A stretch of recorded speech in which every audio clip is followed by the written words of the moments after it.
If only people were sitting around on a Friday night listening to us chat and thinking, oh, I really want a stick of butter. They want something sweet and gooey. We crave carbs, and they have myriad metabolic effects, one of which is to spike insulin. What happens to type 1 diabetics if they eat nothing but fat? The fat cells get big. They get so big that they have to tell insulin, I'm done. A government issues a mandate telling its people what to eat, and boy, they got it wrong.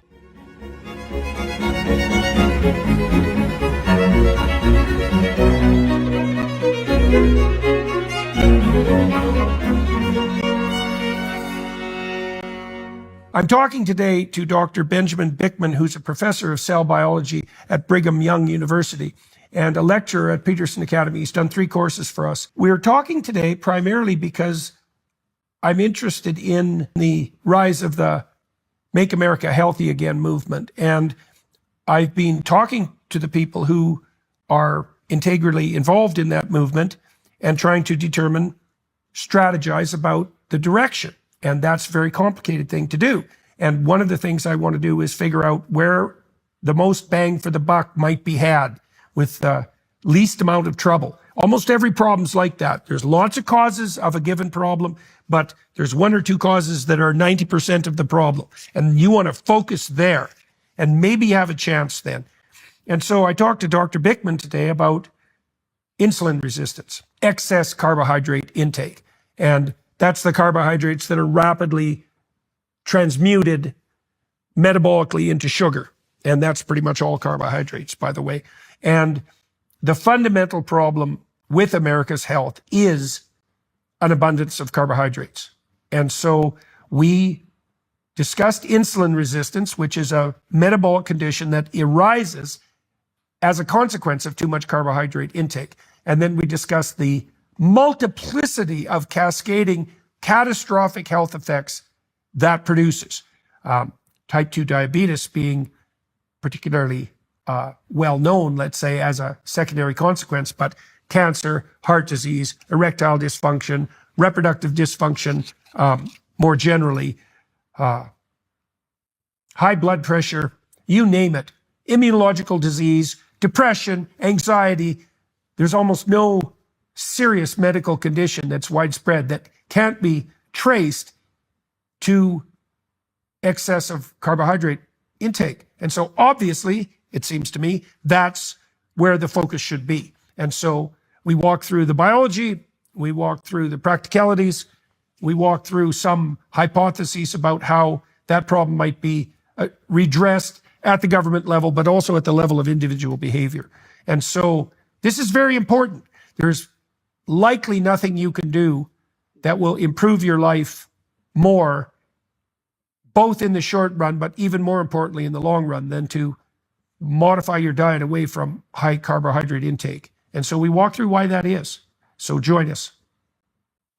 So Dr. Bikman, I've been talking to the Maha people about their plans. And it's clearly the case that Americans, Westerners more broadly, but particularly Americans maybe, are suffering from a slew of unfortunate medical conditions. Mm. So what I'd like to know from you to begin with is if you had to rank order the magnitude of the medical problems that presently confront the West, let's say, particularly the US, how would you do that? And there's a very specific reason I'm asking. Yeah. You know, whenever there's a problem, maybe you can, if it's a complex problem, maybe you can point to like a dozen, 2 dozen causal elements. But if you focus, you'll find that 3 of those are the major contributors. And you could spend an immense amount of time on all 2 dozen, or you could focus like hell, maybe on the worst problem, and gain 50% of the ground. If you spread your forces out across the entire panoply of problems, you're not going to get anywhere. Like, if there are 24 stakeholders in the system that are making America sick, and you take on all 24, all you're going to do is fight endless battles. Yeah. So I'm curious if you had to zero in, you know, to where you'd get the most bang for the buck. Yep. When you look at the health of America, what do you see as the major impediments, the major problems? Yeah. If you look at the top 10 killers, you can actually thematically lump them all into what I call the cardiometabolic crisis, where that encompasses the problems that are overtly metabolic, like type 2 diabetes, which is a top 10 killer. I think it comes in around number 6 or 7, but also number 1, which is heart disease. And now there are others in the top 10, like Alzheimer's disease, for example, that you wouldn't think. You'd say, okay, well, Ben's not including Alzheimer's disease in these cardiometabolic killers, and yet I actually am. Even certain forms of cancers are viewed increasingly as a metabolic problem. So it might be that I'm the guy with the hammer, and so I see the nail, but the nail is poor metabolic health. And that's certainly the focus of my efforts. But I like how you framed the question. As much as metabolic health is an underlying issue or a common soil from which all of these noxious plants are growing that we call diabetes, heart disease, Alzheimer's disease, COPD, chronic obstructive pulmonary problems. The alternative view isn't that these are each distinct problems. It's just that they're various manifestations of the same problem, namely insulin resistance being the most common disorder. Within the United States, a study published out of University of North Carolina a number of years ago found that 88% of adults have at least one part of what we call the metabolic syndrome, which is a kind of cluster of complications.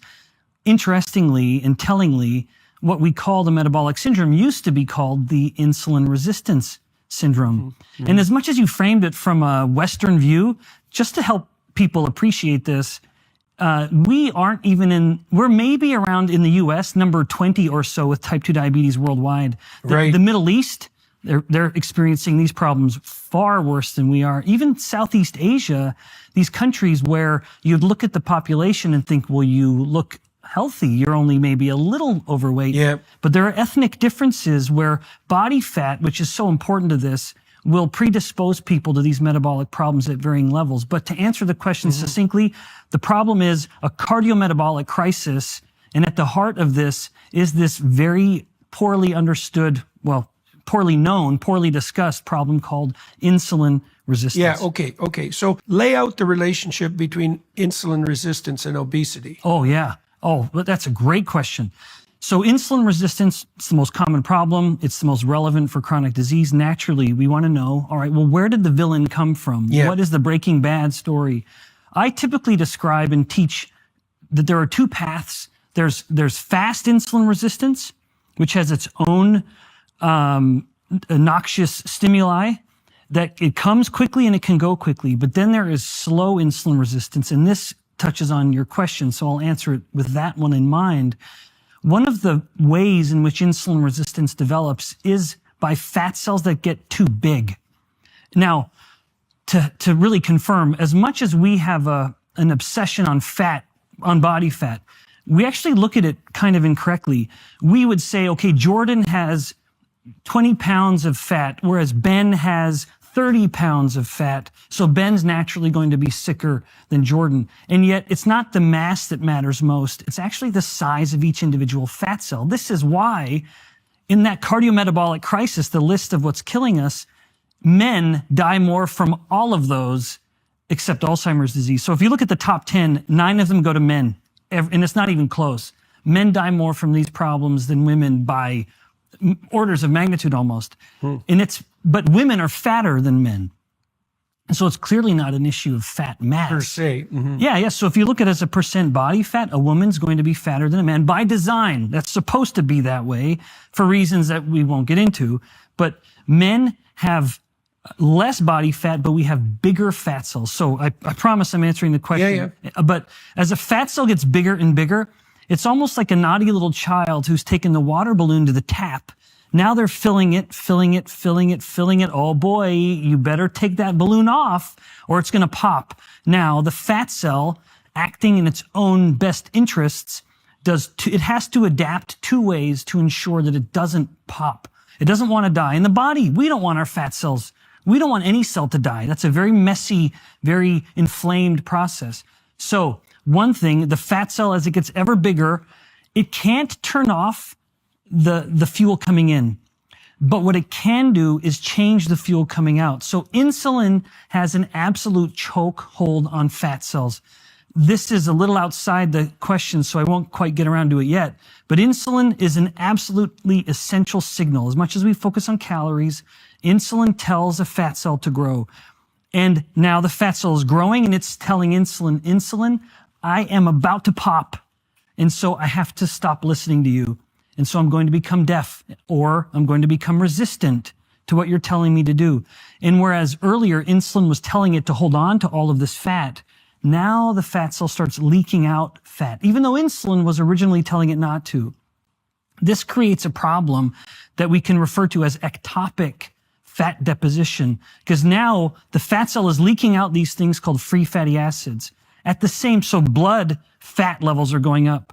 Now that's not normally a problem necessarily, but that should only happen when insulin is low. Now we have this weird state where insulin is high, which should be telling the fat breakdown to slow down.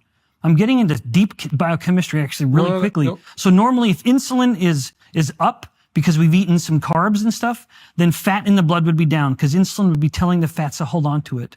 But now, or when we're fasting or low carbohydrate diet, then insulin is down and now we're mobilizing more fat. So normally the biochemistry in the endocrinology is such that if insulin's high, fats are down. If insulin's low, fats are up. Unless the fat cells are overfilled or have undergone hypertrophy or a growth expansion, now you have high insulin and high fats. And so the body can't burn that fat. It has to store it. And so now we start storing fat in tissues that are ill-suited.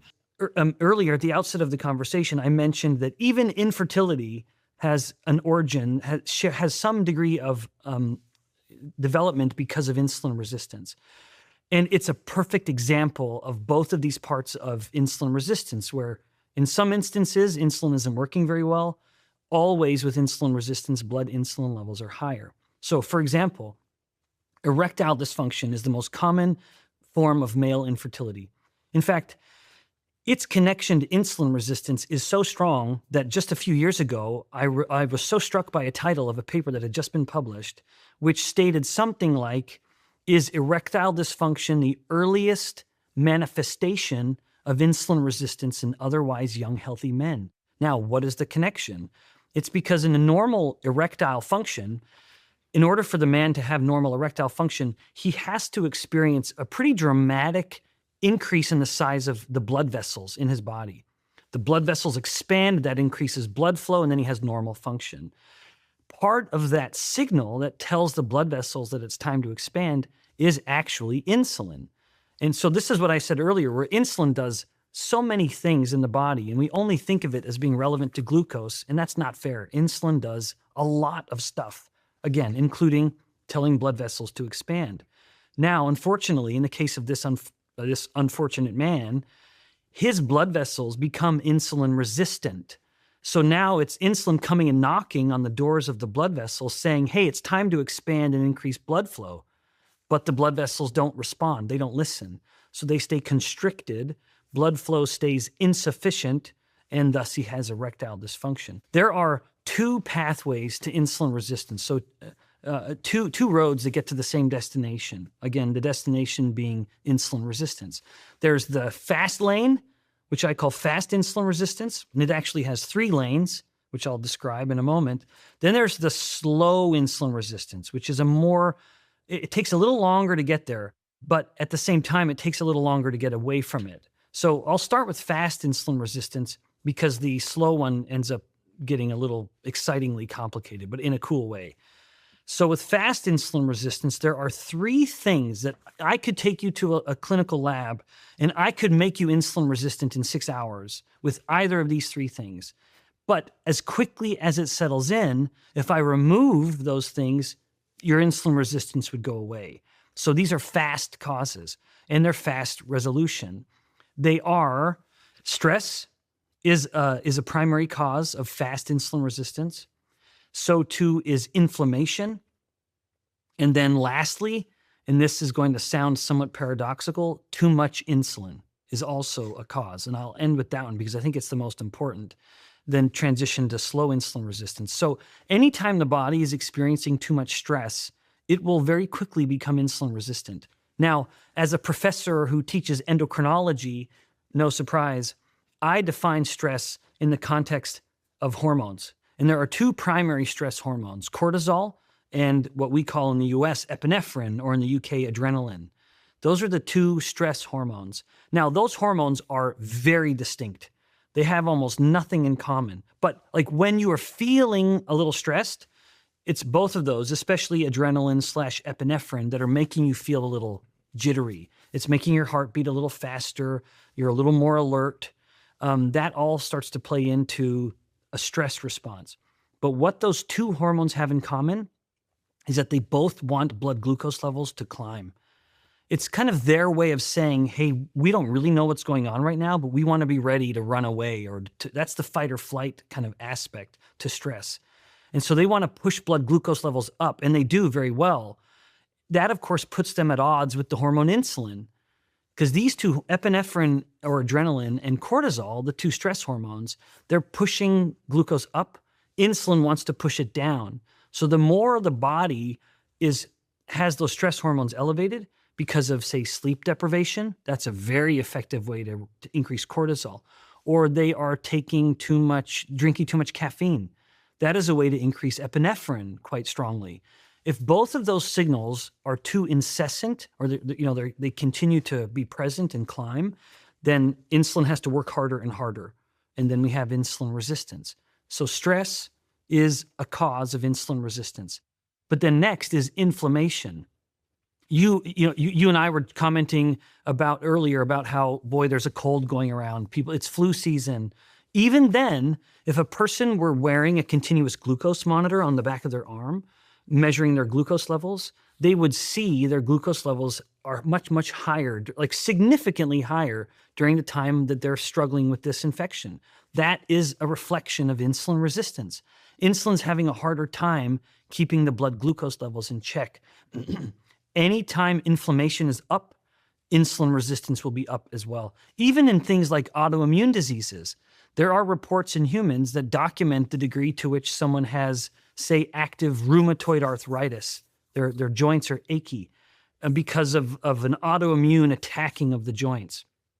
They will note on some days, like every autoimmune disease, there is an ebb and a flow. Some days it's good, some days it's bad.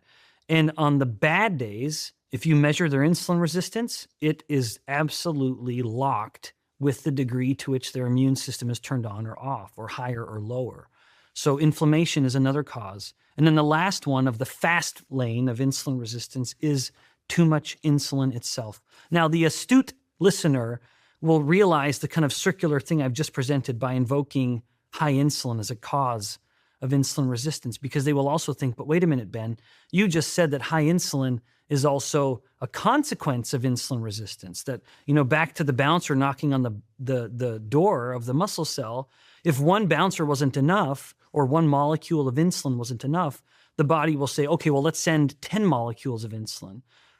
So high insulin is both a consequence of insulin resistance, but it's also a cause.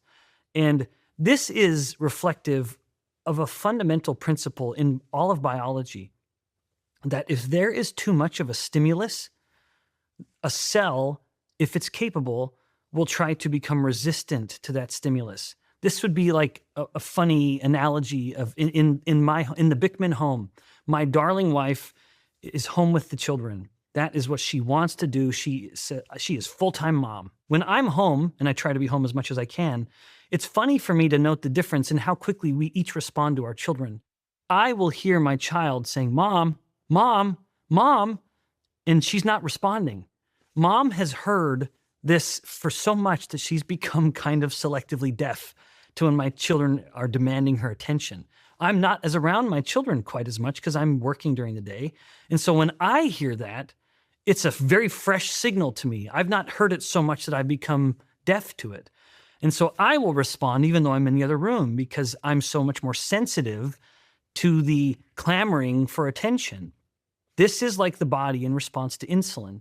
If there is always insulin, it's always going up, the body will start to say, the muscle cell will start to say, boy, insulin, you are knocking on my door all the time. this is getting old. I'm not responding anymore. I'm not going to listen as much as I was before.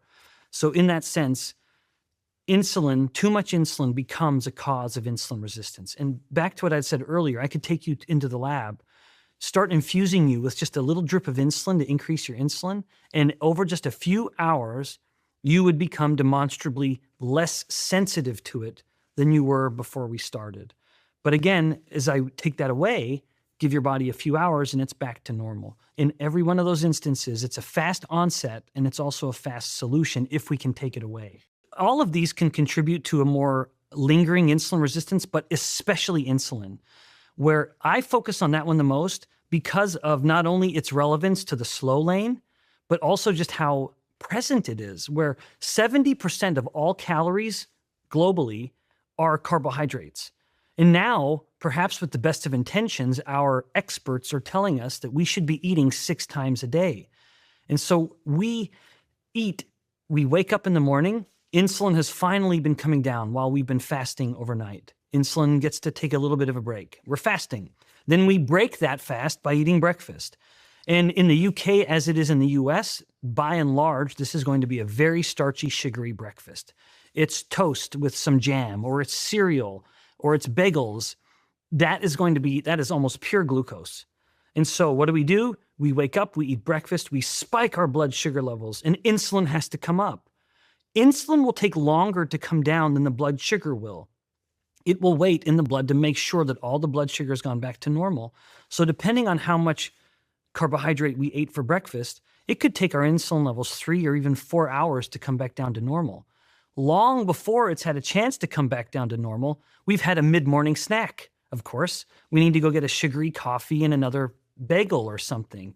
And so after just a couple hours, we do it again. And once again, before insulin has had a chance to come back down, we have a starchy, carbohydrate-heavy lunch, then an afternoon snack, and then a carbohydrate-heavy dinner. And then, of course, we have to have an evening snack before we go to bed.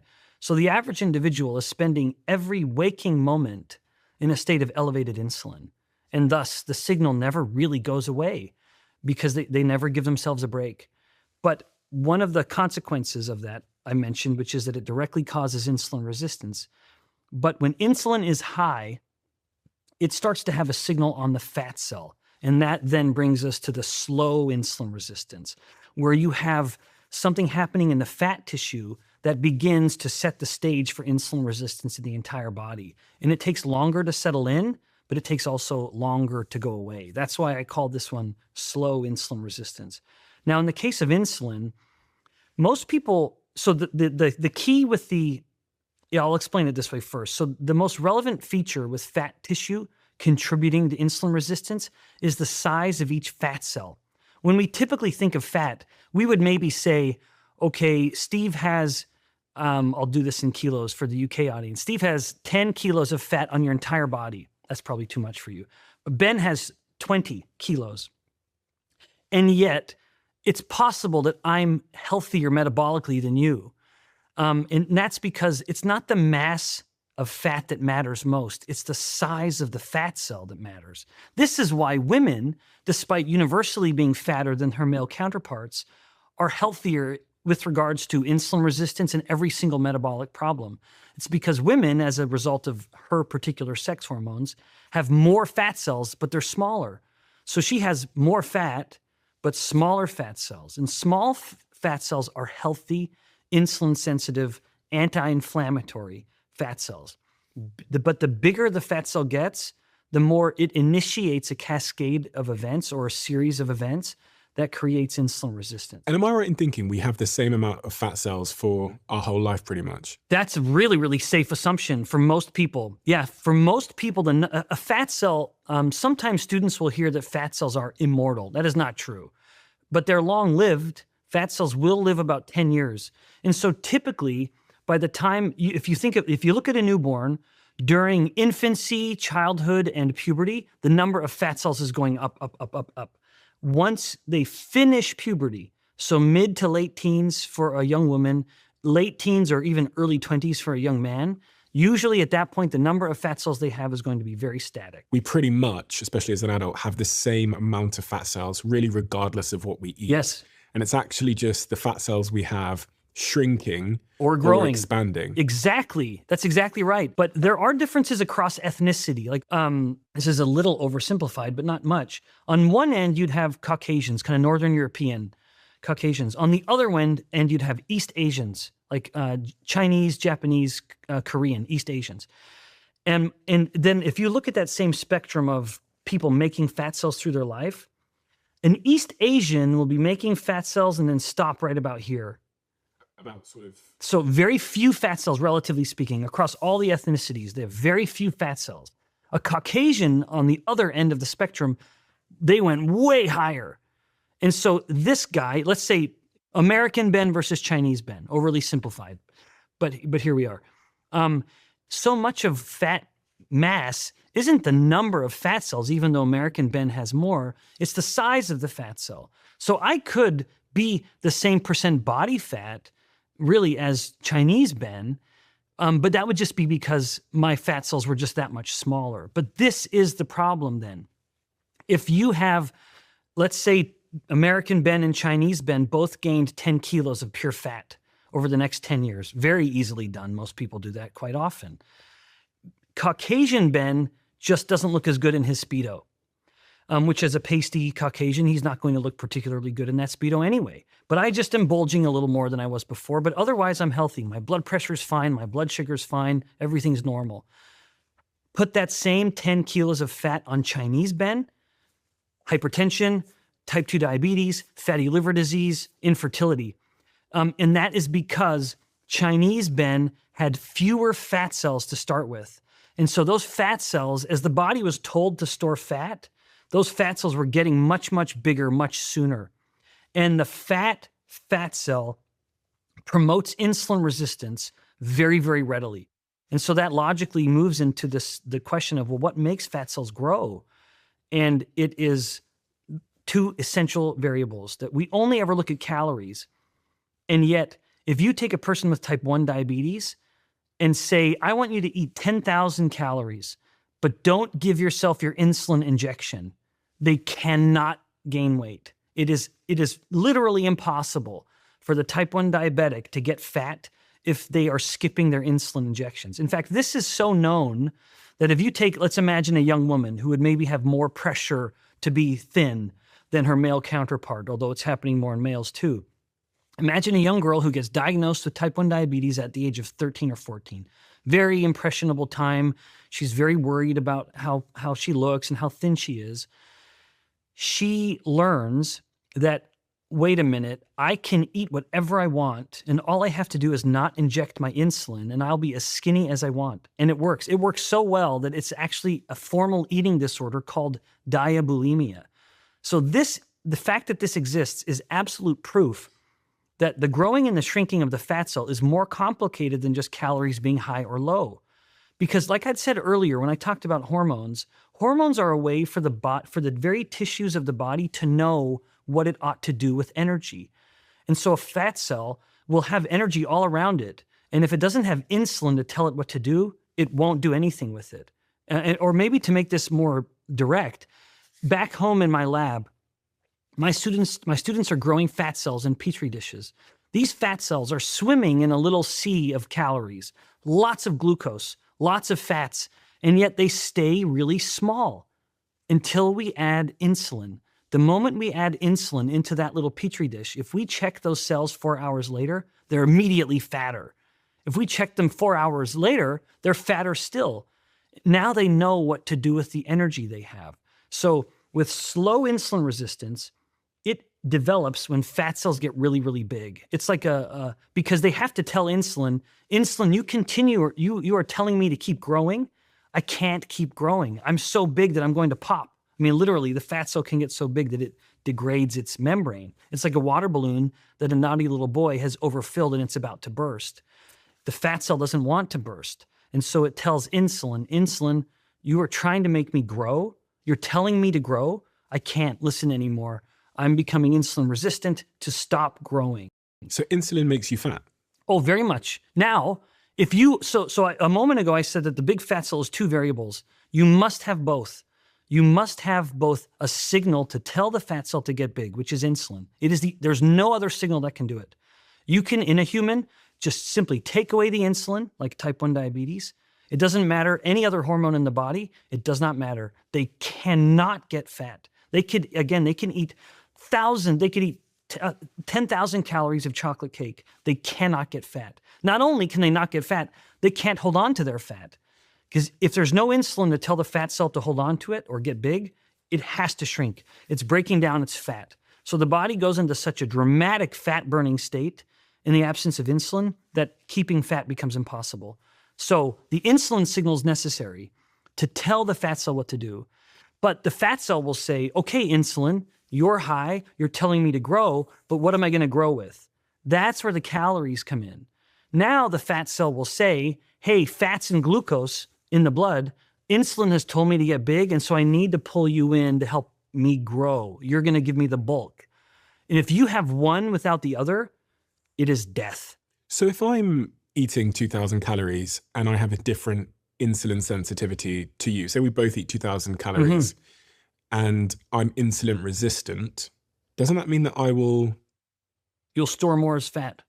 Oh, okay. Yeah. So your body, now it would partly depend on, there are people where if all of your fat cells had reached its maximum point, then you're done. You're not going to gain more fat. You're just going to become more and more and more insulin resistant. Okay, fine. So you kind of start limiting yourself. But there are studies in humans to show that if you give humans isocaloric meals, so the exact same number of calories, but they in the same amount of protein, but you differ those meals based on the amount of carbs to the amount of fat. So let's say 2 meals, exact same calories, 2,000 calories, or that's in one meal, that's too high, 1,000 calories in one meal. One version of this is the conventional way of eating, which is lower fat, higher carb. The other meal, same number of calories, but it's lower carb, higher fat. This lower carb, higher fat version will have a lower insulin response, and they will store less fat from that meal. And someone would say, well, where do the calories go? You can't, it's the laws of thermodynamics. You can't destroy energy. The metabolic rate will go up. So when insulin is low, if you have someone going a full day eating the same number of calories but lower carb calories, their metabolic rate will be almost 300 calories higher in that day. And metabolic rate is the... Yeah, that's the total amount of energy that it just costs you and I to just live. Okay, so... You're just going through the day. But that's a significant amount. Like if you and I were to go exercise and say, let's go burn 300 calories, we got to be on the stair stepper for an hour or something. So it's 300 calories. But at the same time, if your insulin is low, you're burning so much fat that you start making ketones. And I don't intend to get onto that topic quite yet, but suffice it to say, every molecule of a ketone has a caloric load roughly similar to glucose. And what the body, when it starts making a lot of ketones, it starts eliminating the ketones. So every time someone is breathing out ketones, they're literally breathing out calories. Or they're urinating, and they're urinating out ketones if they have higher ketones in their blood. They're urinating out calories because ketones have energy. And so this is the way that if insulin is low, it becomes impossible for the body to hold on to its energy.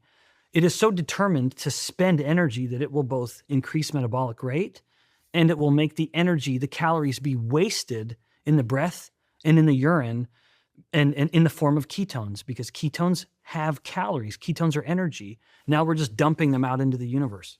There are some theories that are very interesting that attempt to explain why is it that we became so fantastically different from, let's say, our closest animal relatives, other primates like chimpanzees or apes. What was the difference that had us become so different than them? One of the leading theories is a theory called the expensive tissue hypothesis. And it actually does have something to do with ketones. In the expensive tissue hypothesis, as the theory goes, our earlier ancestors deviated in this kind of animal family line because we started eating more meat. We started eating food that was so nutritious, so nutrient dense, so loaded with good calories and all of the fats and proteins that we need, that it allowed two very distinct changes to occur in us compared to other primates. One, our intestines became significantly shorter. So if you compare the human digestive tract to any other primate animal, if we are a primate, then if you look at the intestines, they're fantastically different, particularly the large intestine or the colon, because our ancestors, as the theory goes, began eating meat. We didn't need the colon as much because the colon is a place for food to ferment. And so if you're eating a lot of plant matter, like other primates do, you need a much, much larger colon. So we started eating food that was so nutrient dense, our colon shrunk considerably. We didn't need to waste energy on a big, busy colon. At the same time, as we were eating food that was so nutrient dense and so loaded with good fat, it allowed us to have more time to be curious and explore. And so at the same time, our intestines were shrinking because we didn't need them to be so big. Our brain was growing. And it's because it had so much nutrition, including ketones. So ketones are an extraordinary fuel for the brain. In fact, one of the reasons why a baby that is born premature will be more likely to have learning disorders later in life is because premature baby didn't have time to get very fat. And fat baby is healthy baby. And fat baby gets into ketosis. Let's say you and I were to fast straight for 2 days. If you took a 6-month-old baby, that baby would be in a deeper state of ketosis in 2 hours than you and I would be in 2 days, because the baby is burning so much of its beautiful chubby fat. And the more the body burns fat, the more it makes ketones. And the tissue of the body that appears to benefit the most in response to ketones is the brain. The brain, the moment ketones hit the blood stream, the brain immediately starts taking in ketones for a fuel. Very often, I have students who have had a professor, perhaps with the best of intentions, but ignorant nonetheless, tell the student that the main fuel for the brain is glucose, that the brain prefers glucose. And I show them just 1 or 2 papers to prove that wrong immediately. And it is reflected in this idea, which if to use some convenient UK units, if blood glucose is 5 millimolar, that's a concentration, a way of measuring an amount of something. Blood glucose may be 5 millimolar or 80 milligrams per deciliter for the American audience. That would be a normal glucose. And if you and I were to fast for 24 or so hours, we may get up to about 1 millimolar of ketones. And yet, even then, the brain has already switched to get the majority of its energy from the ketone. And so don't tell me that in this dynamic, the brain prefers this one, because this one's 5 times higher than this one. And even in that scenario, the brain is already getting more than half of its energy from the ketone. So all of this is my long-winded way of saying, when we look at the principles of evolution, one of the leading theories is this idea that we began eating essentially a meat-heavy diet that, it again, is so nutritious that it allowed our brains to grow. Maybe one final point on this, although it is a bit of a barbed comment, people may find this somewhat amusing or disappointing or frustrating. The title of a book just published, which is that vegetarians have smaller brains. This is seen in humans, that the less a human eats meat, then the smaller the brain becomes. The brain is so dependent on the nutrient density that comes from animal-sourced foods that it will suffer when it doesn't get them. What is it exactly you're depriving the brain of in that situation? Yeah. So at least, among other things, at least it would be the essential omega-3 fats. So there are 3 omega-3s, and humans can only get 1 from plants, but it's one that the humans don't use. We need the other 2, and they only come from animal source foods. And you could supplement.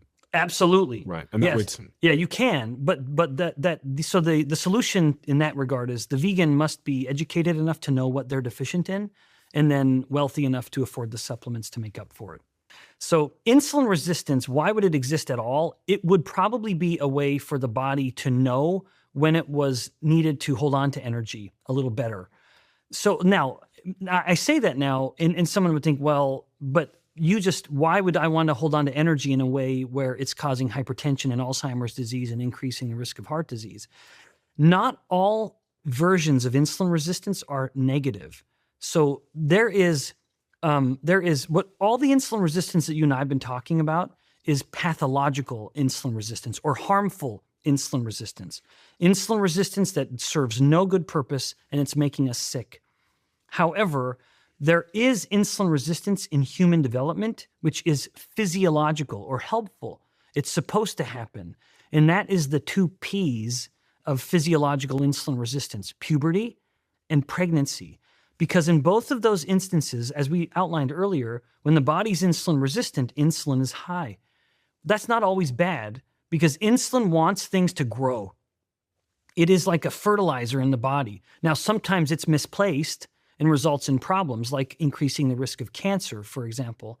But in other instances, if you have a young child who needs some explosive growth during puberty, well, then that's really helpful. Insulin's telling the body to store more energy, to build up tissues, including muscle and bone, but also including fat. So in pregnancy, insulin's playing a role in growing the placenta. It sure is. The breasts. Yeah, so in the woman, after she's finished puberty, the only other time of growth she'll ever have will be pregnancy. And so those are the two instances where the body has become insulin resistant to take advantage of the heightened scenario where it can grow. Wow. Goodness, yes. Yes, so her body not only needs to grow tissue mass, like the uterus has to get much bigger, she has to grow a placenta. She also needs to become a little insulin resistant to give a little more glucose to her baby, because she is, after all, now living for two people. And so as her body becomes insulin resistant, it actually facilitates the growth of the baby a little more rapidly. But as you noted, it helps her store more fat. And progesterone is another hormone that even accelerates that process. But basically, it's her body's way of saying, hey, I am committing to growing another human, and it's going to be metabolically very demanding. And so I'm going to have as much extra fat or as much extra energy as I can in order to ensure that if there's any sort of scarcity in food that happens during the course of the pregnancy, I'll have enough energy to get through it all. And then maybe I'll even have enough to continue to feed the baby with lactation after the baby's born. Gestational diabetes is essentially type 2 diabetes of pregnancy. So it's a perfectly timed question, because if you look at the average woman who is very healthy, very insulin sensitive at the beginning of her pregnancy, so glucose is normal and insulin is normal. Over the course of her pregnancy, she stays normal, healthy pregnant woman, which is to say she has physiological insulin resistance. She doesn't get diagnosed with gestational diabetes, though, which means her glucose is normal. But to keep her glucose normal, because she is insulin resistant, but for a purpose to help her body grow, her insulin levels are high, and then the glucose is still in a normal range. And then in some women, especially if she has a family history of type 2 diabetes, the insulin resistance goes too far.